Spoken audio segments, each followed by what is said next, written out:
Hola, ¿cómo están? Vamos a entregar este día un ejercicio relacionado con el péndulo matemático y lo que hemos estado revisando hasta este momento en cuestión de dos temas importantes, la teoría de Euler-Lagrange y la teoría de Hamilton. Quiero resolver con ustedes un ejercicio muy simple para que vean cómo resulta pues la aplicación de la teoría. Pero por otro lado, también quiero resolver un ejercicio un poco más complicado. Vamos a complicar el mismo ejercicio y en lugar de resolver el péndulo simple o el péndulo matemático, vamos a resolver el péndulo doble. Y al resolver el péndulo doble con las dos formulaciones, pues vamos a ver lo complicado que resulta una formulación en relación con la otra, ¿verdad? Bien, entonces vamos a trabajar, pues en esta ocasión entonces, con lo que resulta el péndulo matemático. No sé si logré meter la figura. Iba a meter la figura, pero no la pude meter o no la metí correctamente, ¿no? Entonces, bueno. Bien, dice aquí el ejercicio. Dice, el péndulo matemático es el que se ilustra en la figura. No puse la figura, se me pasó colocar la figura, pero pues es una figura pues bastante interesante. Déjenme ver si puedo rescatar alguna figura aquí. Pues no de las que tengo, pero sí al menos de internet, aunque ya conocemos pues justamente qué es el péndulo. El péndulo matemático, sí, pues ciertamente pues podemos conocer e identificar, ¿verdad? Cómo es el comportamiento de el péndulo, ¿no? Entonces aquí voy a insertar una figura y está, y creo que sí se alcanza a percibir en la figura. La voy a hacer un poquito más grande para que se logre ver en la imagen, ¿no? Entonces, fíjense, tenemos el péndulo y aquí voy describiendo lo que resulta el péndulo. Dice, está compuesto de una cuerda, no cureda, cuerda, ¿sí? De longitud L con un punto fijo. Esta es la cuerda que aparece aquí. Está sujeta a un punto fijo que sería y tiene una masa en uno de los extremos, ¿no? En el otro extremo está colocada la masa, por lo que la cuerda cuelga por efecto de la gravedad. La gravedad está apuntando hacia abajo en el sentido vertical, y entonces pues si la ¿cómo se llama? Si la cuerda estuviese colgando solamente, quedaría la cuerda colgando aquí, pero lo que hacemos es desplazar el péndulo un cierto ángulo, que es el ángulo que nosotros le llamamos teta cero, ¿sí? Fíjense aquí, la misma imagen no es la que yo pensaba colocar, pero pues la misma imagen nos está dando teta cero, que sería el ángulo que nosotros desplazamos el péndulo en un cierto inicio, y a partir de ahí lo vamos a soltar, y entonces el péndulo va a comenzar a oscilar. La diferencia entre el péndulo matemático, que es el que vamos a trabajar, al péndulo simple, tiene que ver precisamente con la aproximación de ángulos pequeños. Entonces, el ángulo pequeño, la aproximación del ángulo pequeño nos dice que el seno de teta, ¿sí? Para ángulos pequeños, ¿sí? Es aproximadamente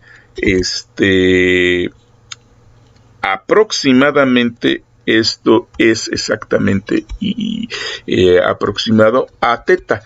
Entonces, en esta aproximación del ángulo pequeño, pues lo que nosotros suponemos, evidentemente, es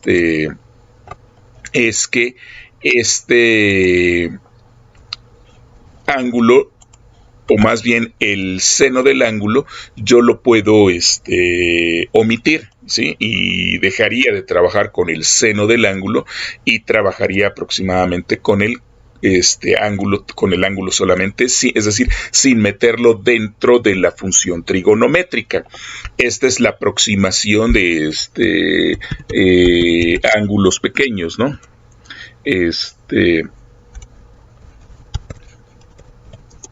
De ángulo pequeño, ¿no?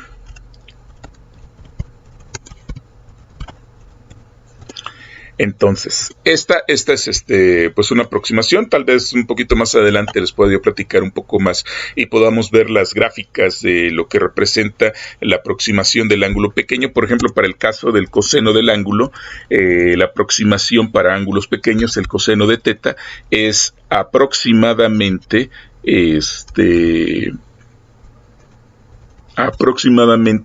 igual a 1, ¿sí? Entonces, con estas dos aproximaciones, ¿sí? Se pueden trabajar los ángulos pequeños y bueno, y entonces pues nuestra ecuación, que fue la ecuación que resolvimos nosotros cuando resolvimos el problema de la masa con el resorte, entonces nos queda sin el seno del ángulo y digamos que es en aproximaciones de ángulos pequeños, la cual tiene una solución analítica que fue como ya lo presentamos.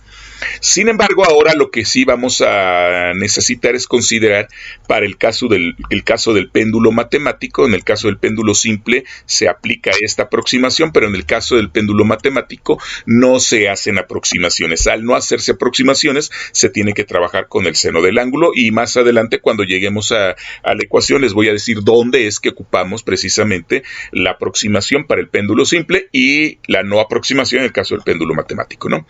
Muy bien, entonces lo que ya conocen ustedes es un péndulo normal, con el cual incluso muy probablemente hayan jugado ya ustedes en su momento. Entonces tenemos una masita, tenemos una cuerda. Característica ideal de la cuerda que es inextensible, por lo tanto no tiene una elasticidad, es una cuerda ideal. Esto ocurre solamente bajo la idealidad y entonces pues lo que tenemos es que desplazamos esta masita con esta cuerda, que además de que es inextensible, tampoco tiene masa. Esa es parte de la idealidad también. Lo desplazamos un cierto ángulo teta inicial y a partir del cual le podemos proporcionar ciertas condiciones iniciales o le podemos proporcionar una condición inicial 0, es decir, velocidad inicial 0, la soltamos simplemente y va a comenzar a oscilar el péndulo, ¿no? Para describir la dinámica de ese péndulo, pues entonces tenemos que ocupar lo que hemos estado aprendiendo, ¿no? Entonces, lo primero que tendríamos que hacer es calcular las energías. Entonces, sabemos nosotros que la energía cinética del sistema es un sistema que se mueve en dos dimensiones. Esta sería mi eje Y y este de acá sería mi eje X. Entonces, es un sistema en dos dimensiones, por lo tanto, tengo yo que la energía debiera ser un medio de la masa por X punto, que sería la derivada de la posición en X al cuadrado, más la derivada de la posición en Y al cuadrado, ¿no? Esta sería mi energía cinética en coordenadas rectangulares o coordenadas cartesianas. Muy bien, la energía potencial en este caso solamente se debe al asunto de la energía potencial gravitacional y entonces tenemos que la energía potencial gravitacional es igual a m por g por la posición en Y. Acuérdense, la gravedad solamente va en la dirección Y entonces me queda mgy solamente, que sería la posición que está tomando la masita con respecto al cero de energía potencial. El cero de energía potencial lo hemos colocado en este punto. Aquí colocamos el cero de energía potencial. Por lo tanto, al colocar el cero de energía potencial, pues la altura que estoy yo midiendo en realidad no es una altura, es una profundidad. Y entonces esta y tendría que ser negativa, ¿sí? Entonces, cuando yo hago un cambio a coordenadas polares, fíjense cómo me quedaría mi posición. Me quedaría X es igual a L seno de teta, que sería la posición en X, sería la longitud por el seno de teta, ¿sí? Y la Y sería menos, ya es negativa porque está por debajo del cero en el eje Y. Aquí yo tengo mi cero de coordenadas, esta posición está por debajo, entonces sería menos L y sería por el coseno de teta, ¿no? Entonces, estas dos ecuaciones que tengo yo, la 79 y la 80, estas dos ecuaciones corresponden al cambio de coordenadas en coordenadas polares, ¿no? L, que sería la longitud del péndulo, y θ, que sería el ángulo. Si yo calculo sus derivadas, entonces las derivadas de x y la derivada de y, me queda la derivada de x, sería x punto, que sería x θ punto. Si quieren lo voy a abrir un poquito más para que se pueda ver, lo voy a poner en 150 si quieren, para que se logre ver perfectamente bien. Entonces ahí lo tenemos, ¿no? Entonces me quedaría la derivada de x sería L θ punto por el coseno de θ, y la derivada de y me quedaría L θ punto por el seno de θ, ¿verdad? Voy a hacer la primera, ¿no? La primera derivada de x me quedaría L es constante, la derivada del seno es el coseno, y sin signo negativo me queda el coseno, y luego tengo que derivar el argumento. La derivada del argumento me da el θ punto. En el caso de y, yo tengo un signo negativo aquí por la construcción que tengo en las coordenadas cartesianas. Entonces L pasa como constante, sería la derivada del coseno es menos el seno, con el menos de acá ya se vuelve positivo, y luego la derivada del argumento, pues me queda el θ punto, ¿verdad? Al elevar estos dos, lo que son las ecuaciones 81 y 82, al elevarlas al cuadrado, pues me queda L cuadrada θ punto al cuadrado por el coseno cuadrado de θ, la primera ecuación. La segunda ecuación, L cuadrada θ punto al cuadrado por el seno cuadrado de θ, me queda la segunda ecuación. Cuando yo sumo, porque yo lo que quiero es construir precisamente la suma de los cuadrados de sus derivadas, entonces pues ya tengo los cuadrados, ya tengo primero las derivadas, ya tengo los cuadrados de las derivadas, ahora voy a sumar, y al sumar pues puedo darme cuenta que este término y este término pues son factor común a los dos, los factorizo y me queda que entonces L cuadrada θ punto al cuadrado por el coseno cuadrado de θ más el seno cuadrado de θ. Entonces sé que la identidad trigonométrica del seno cuadrado más el coseno cuadrado es igual a 1, por lo tanto me queda precisamente esto, ¿no? Entonces ya escrita mi ecuación o mis ecuaciones de la energía, de las energías, estas están 77 y 78 están escritas en coordenadas cartesianas, y 87 y 88 están escritas en coordenadas esféricas, en coordenadas polares. Si ustedes ven, pues ya aparecen aquí la energía cinética en términos de θ punto, y tienen a U en términos de θ, ¿verdad? Con estas dos energías, que son las únicas que participan en el movimiento, yo puedo construir el lagrangiano. Acuérdense que el lagrangiano pues está dado por L es igual a ¿quién? A la energía cinética menos la energía potencial en este caso, ¿no? Entonces, pues la energía cinética, que es este término, aquí está, y menos el potencial, menos por menos, me va a dar más, mg seno de θ, ¿no? Digo, coseno de θ. Y ahí tengo ya mi lagrangiano, mi función lagrangiana. Ahora aplicamos la ecuación de Euler-Lagrange. Acuérdense que la ecuación de Euler-Lagrange, ¿cuál es la ecuación de Euler-Lagrange? Pues la ecuación de Euler-Lagrange es la parcial de ¿quién? La parcial de lagrangiano, ¿sí? ¿Con respecto a quién? Con respecto a la parcial, en este caso, pues de la coordenada generalizada, ¿sí? Ok. Ahora, pero de este lado yo tengo que calcular la parcial, aquí le voy a poner un signo negativo, me quedaría así, y esta sería la parcial con respecto a Q punto, que sería la derivada, y esta tiene que ir derivada con respecto a ¿quién? Con respecto al tiempo, ¿verdad? ¿Sí? Y esta expresión tiene que ser exactamente igual a 0, ¿no? Entonces, este es mi ecuación de Euler-Lagrange, ¿sí? Y entonces, pues es lo que vamos a hacer, ¿no?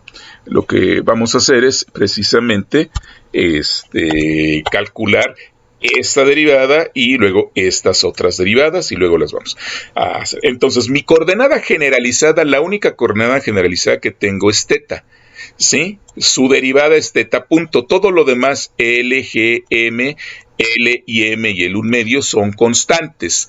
Por lo tanto, solamente necesito calcular la parcial de L con respecto a θ, la parcial de L con respecto a θ. Si L es esto, si derivo con respecto a θ, me queda MGL, la derivada del seno, perdón, la derivada del coseno es el seno, y como estoy derivando el coseno, tiene un signo negativo, menos MGL seno de θ, y ya, porque estoy derivando θ parcialmente, ¿sí? O L parcialmente con respecto a teta, ya, porque me quedaría la derivada del argumento, que es la parcial de teta con respecto a teta, que eso vale 1.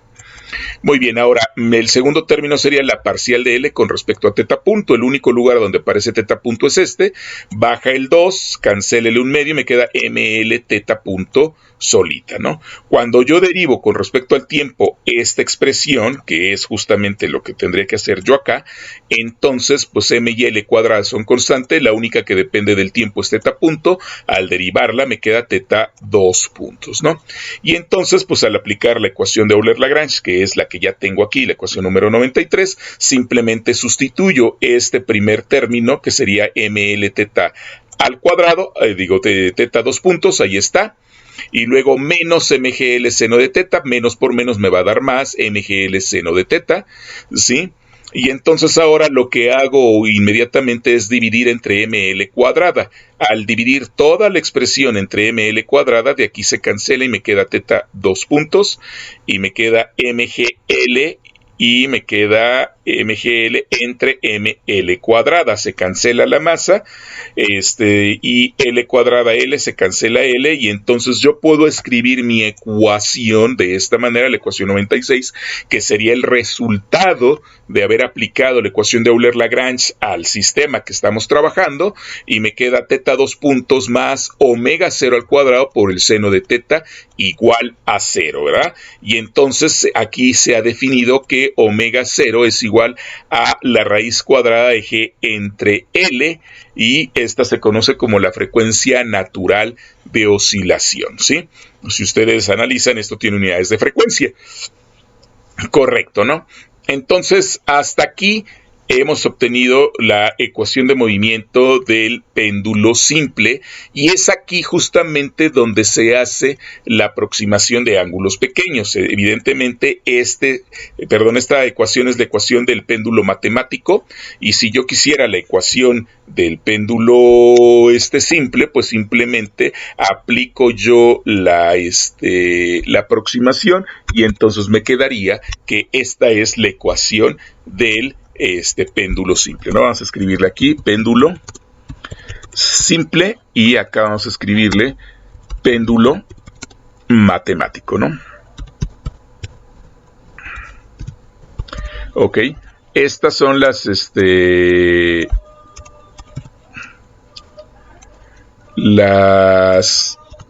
relaciones pues que corresponden a los dos casos, ¿no? Del péndulo simple con las aproximaciones correspondientes, y el péndulo matemático, pues, desde luego, sin hacer la aproximación, ¿no? Una solución de esta especie, pues evidentemente, fíjense, esta ecuación ya se convierte, a diferencia de esta que la pudimos resolver analíticamente muy simples y simplemente desarrollando la teoría correspondiente, pudimos llegar a una solución analítica sin mayor problema con el simple uso de cálculo diferencial. Lo pudimos hacer, aplicamos para resolver una ecuación diferencial de segundo orden, pues aplicamos el método de separación de variables, y pues fue lo que hicimos con un poquito de álgebra por allí, pero pudimos llegar a una solución analítica, la cual ya mostramos en algunos de los videos anteriores, que coincidía perfectamente bien con la solución numérica, ¿no? Bien, hasta aquí, bueno, está el péndulo simple, esta es su aproximación. La siguiente, pues, es el péndulo matemático, que es considerar el seno de teta. Y resolver esta ecuación ya de manera analítica se puede. Hay una solución analítica. Quien esté interesado, si quieren, de todos modos, les voy a subir el artículo. Por ahí lo tengo, un artículo que se resuelve, donde se llegan a ecuaciones en términos de funciones de Bessel, y bueno, desde luego la solución analítica es mucho más compleja, no es tan evidente, y si tenemos que recurrir a las ecuaciones de Bessel, pues tenemos que entonces hacer un poquitín de álgebra para para llevar los resultados analíticos a que se parezcan y poder identificar las funciones de Bessel. Esa es una solución. Hay otra solución por allí en términos de integrales elípticas, que también es una solución analítica que se puede llevar a cabo y hay que resolver, pues evidentemente, esas integrales elípticas, y que también nos llevaría a una solución completa y una solución analítica de esta simple ecuación. ¿Cuál es la característica de esta ecuación? Es que esta ecuación es una ecuación diferencial de segundo orden, pero además la característica a diferencia de esta es que se convierte en una ecuación no lineal. Y entonces hablar de la no linealidad de las ecuaciones diferenciales, pues entonces nos permite introducirnos de alguna manera en un mundo particular, que es justamente el mundo del caos, en donde lo primero que tenemos que empezar a analizar es precisamente la estabilidad de los sistemas. Y entonces hay que empezar a hablar acerca de si bajo ciertas condiciones o en qué puntos ocurre que existan estabilidades, si son tipos de estabilidades estabilidades críticas, si son estabilidades completas, y evidentemente cuando hablamos de estabilidad también empezamos a hablar acerca de ciertos valores de energía. Lo que nosotros debemos de recordar es que todos los sistemas buscan de manera natural el principio de mínima energía, ¿verdad? Sí, entonces esto es interesante y precisamente esta es una de las razones por las cuales, pues evidentemente esta clase de sistemas, fíjense que el sistema ya es un sistema bastante simple y que se puede empezar a complicar, pues ya hablar un poco de sus soluciones, ¿no? Muy bien, lo que quiero mostrarles ahora es precisamente, pues bueno, ya que tengo yo mi lagrangiano, que es el que escribimos acá, y que lo pudimos obtener sin mayor problema, sin mayor dificultad, entonces lo que quiero yo que vean ahora es que a partir de este lagrangiano puedo aplicar la teoría de Hamilton, y al aplicar la teoría de Hamilton puedo obtener también las ecuaciones canónicas de movimiento para este mismo sistema. Entonces, muy bien, esta es la solución, ahí está, y más adelante vamos a regresar nuevamente a ella, ¿no? Muy bien, entonces la teoría de Hamilton para este caso me dice que, bueno, yo puedo construir un hamiltoniano, el cual necesariamente tiene que depender de teta y de teta punto. Sin embargo, acuérdense que lo que yo sé es que en realidad mi teoría de Hamilton dice, no, esto no debe depender de teta punto, porque lo que depende de teta punto es el lagrangiano. Esto tiene que depender ¿de quién? Del momento, en este caso del momento en teta, ¿no? Entonces, mi hamiltoniano debe ser una función que dependa de teta, que es la coordenada generalizada, y del momento generalizado, ¿sí? Entonces, como solamente tengo una coordenada generalizada y un momento generalizado, lo debo de poder obtener. Y ahora, lagrangiano, en el fondo, lagrangiano sí depende de la coordenada generalizada, ¿sí? Teta en este caso, y de la coordenada generalizada teta punto, ¿sí? Esto es lo que ocurre. Sin embargo, lo que vamos a hacer posteriormente es esto, lo que estamos haciendo aquí, acuérdense que es la transformada de Legendre, y así la vamos a escribir, pero evidentemente nuestro lagrangiano lo tenemos que escribir en términos ciertamente del momento generalizado, ¿verdad? ¿Para qué lo vamos a escribir en términos del momento generalizado? Para que podamos aplicar la transformada de Legendre. Entonces, muy bien.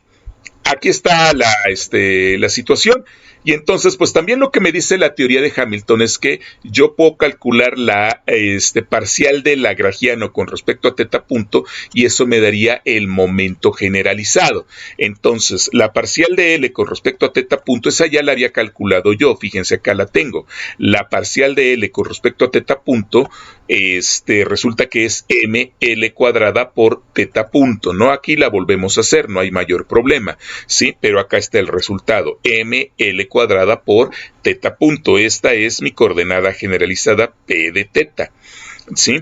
Y entonces de aquí, pues obviamente se deduce que yo puedo despejar teta punto, y teta punto lo puedo escribir en términos del momento generalizado y de, evidentemente, la masa y la longitud, en este caso al cuadrado del péndulo. Entonces teta punto depende de quién, del momento generalizado y de ml cuadrada. Entonces, así es como nosotros tenemos nuestra expresión para teta punto, ¿no?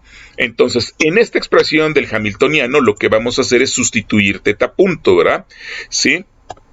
Entonces, ahora, bueno, antes de eso, ¿qué hacemos? Escribimos aquí la lagrangiana ya ahora en términos, porque fíjense, yo necesito cambiar, en lugar de tener la lagrangiana en términos de teta punto, la necesito escribir en términos de p teta. Entonces es lo que voy a hacer. Entonces un medio de m por l cuadrada por teta punto, pero teta punto es p de teta por ml cuadrada, y eso va al cuadrado, más mgl coseno de teta, ¿sí?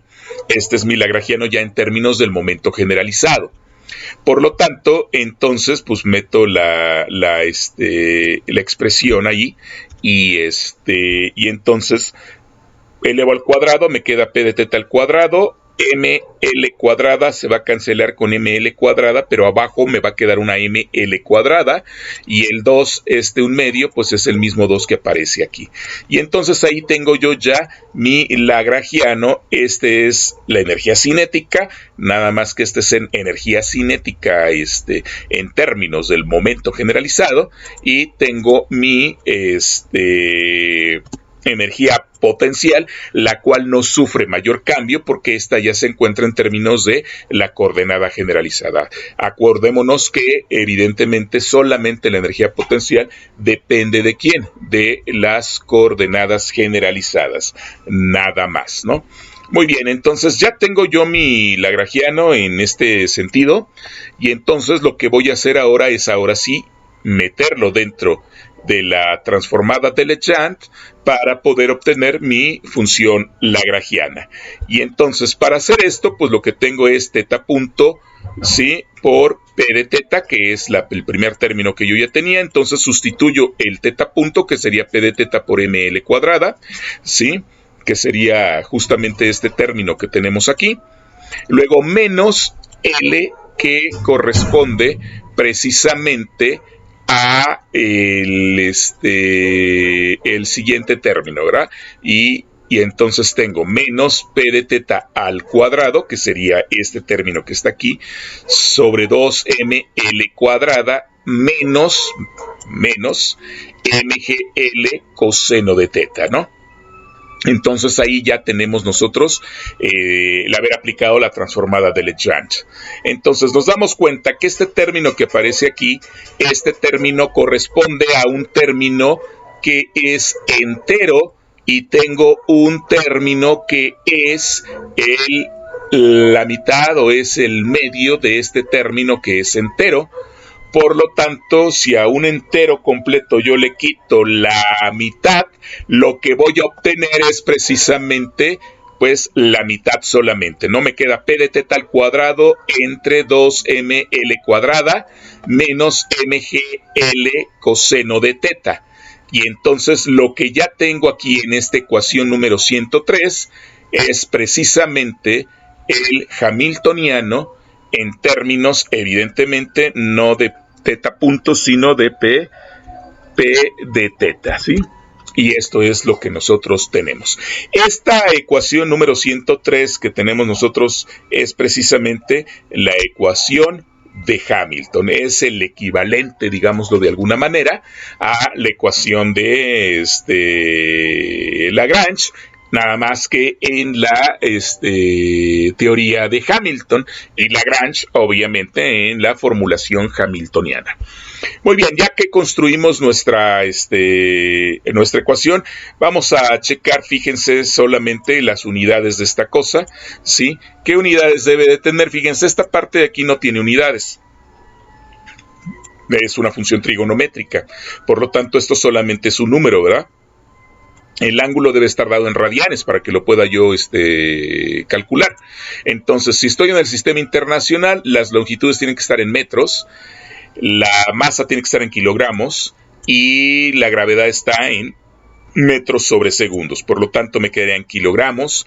Metros sobre segundo al cuadrado son newtons por metro. Las unidades que yo tengo aquí son joules. Por lo tanto, las unidades que debo tener en este término también deben de ser unidades ¿de quién?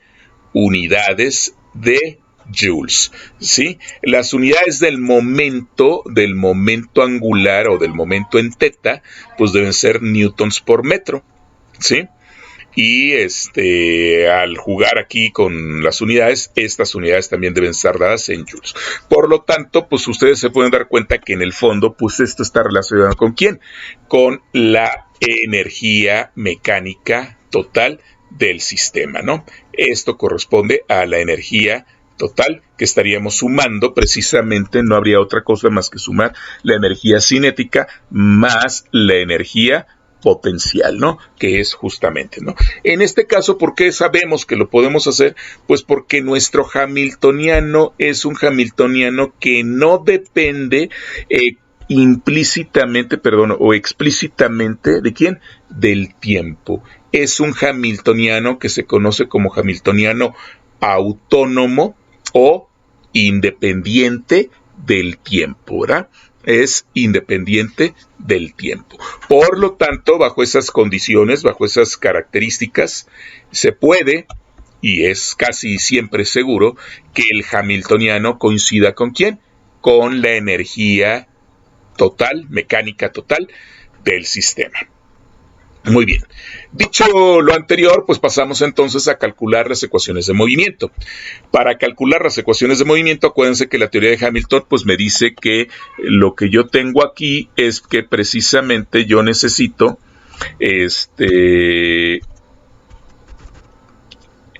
calcular la parcial de h con respecto a teta. Y la ecuación canónica de movimiento me dice que esa parcial de h con respecto a teta me tiene que dar el negativo de la derivada temporal del momento, ¿sí? Esto es lo que necesitamos hacer nosotros, ¿sí?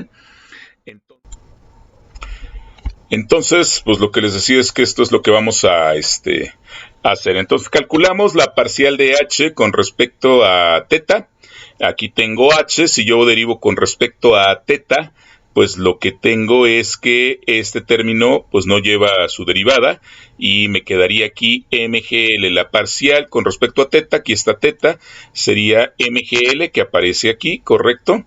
Y la derivada del coseno pues es el seno, y hay un signo negativo, entonces me queda positivo y simplemente hasta ahí me queda, ¿verdad? Entonces, la ecuación canónica de movimiento me dice que menos p de teta punto debe ser igual a mgl seno de teta. Esta es mi primera ecuación de movimiento, ¿sí? Bien, la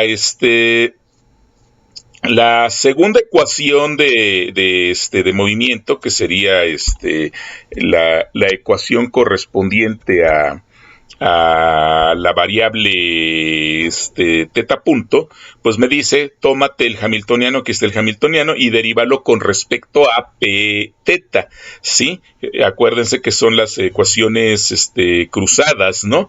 Y si tú lo derivas con respecto a teta, pues evidentemente lo que vas a obtener, con respecto a p de teta, lo que vas a obtener es teta punto, ¿no? Entonces, si derivamos, bajamos el 2, cancelaría 2, y me quedaría p de teta entre ml cuadrada. P de teta, más bien teta punto, que es el resultado de la ecuación de Hamilton, teta punto es igual a p de teta ml cuadrado. Ahora, si ustedes comparan este resultado que tenemos en la ecuación 105 con el resultado que tenemos en la ecuación 100, ¿sí? Ahí no se alcanzan a ver, pero fíjense, aquí me queda teta punto p de teta entre ml cuadrada, y acá es p de teta entre ml cuadrado. O sea, evidentemente coincide con el cálculo de la parcial de L con respecto a ¿quién? Con respecto a teta punto, ¿no? Entonces, ahí tenemos ya las dos ecuaciones de movimiento, ¿sí? Es primera ecuación de movimiento, segunda ecuación de movimiento, ¿sí? Ok, entonces, estas dos ecuaciones, pues nosotros de alguna manera deberíamos de tener la capacidad de poderlas resolver. Les comentaba anteriormente que cuando uno resuelve el sistema a través de algún método numérico, como lo que tenemos es una ecuación diferencial de segundo orden, lo primero que se tiene que hacer es bajarle el orden a esa ecuación diferencial. Y obviamente si tenemos una ecuación de segundo orden, para poderla resolver yo necesito llevarla a una ecuación de primer orden. Y entonces al momento de bajar el orden de la ecuación, pues lo que obtengo es que si tengo ecuaciones de primer orden, pero en lugar de tener ahora una de segundo, voy a tener dos ecuaciones de primer orden, que justamente es la ganancia que tenemos en el caso de las ecuaciones de Hamilton. Lo que estamos observando es que lo que hace Hamilton al final de la historia es proporcionarnos un conjunto de dos ecuaciones, son estas dos ecuaciones, ¿sí?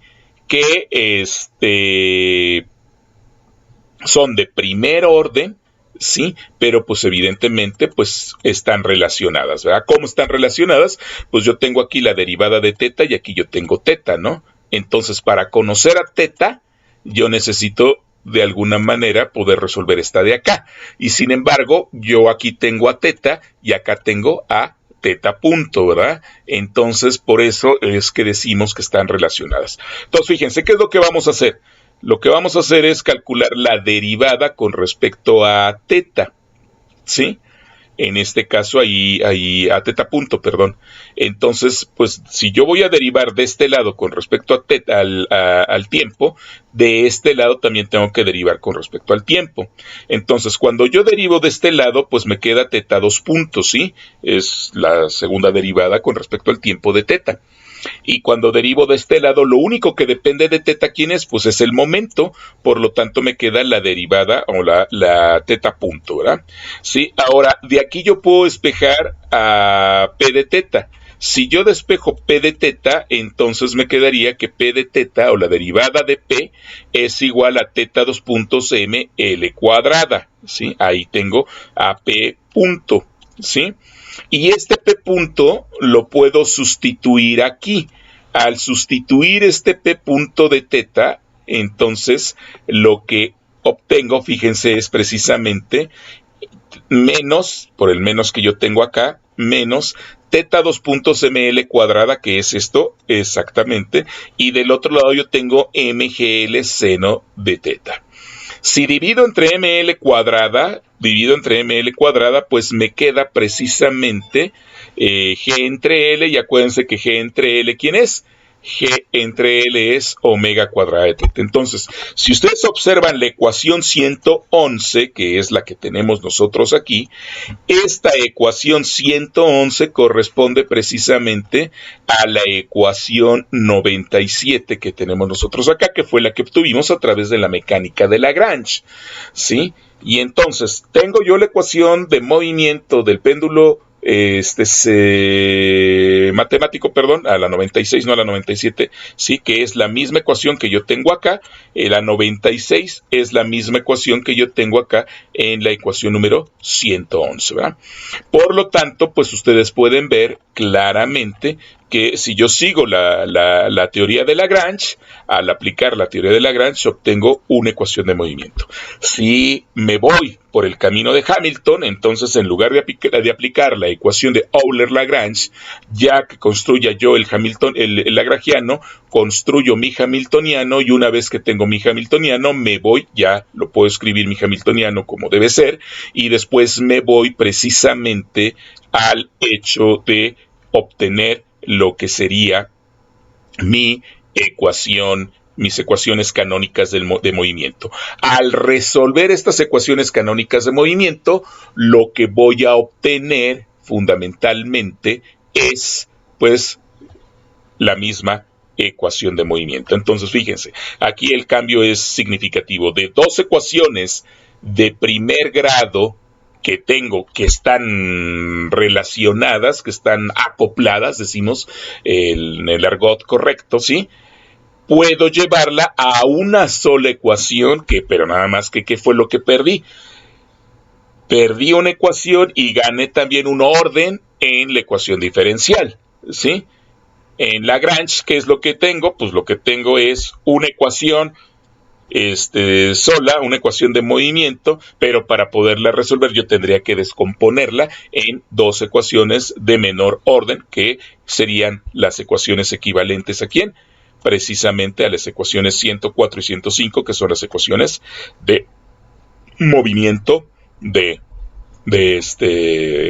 Hamilton, ¿verdad? Entonces, pues con esto yo espero que ustedes obtengan una visión mucho más clara de cómo aplicar la teoría de Lagrange, la teoría de Hamilton, a un problema pues sumamente sencillo, ¿verdad?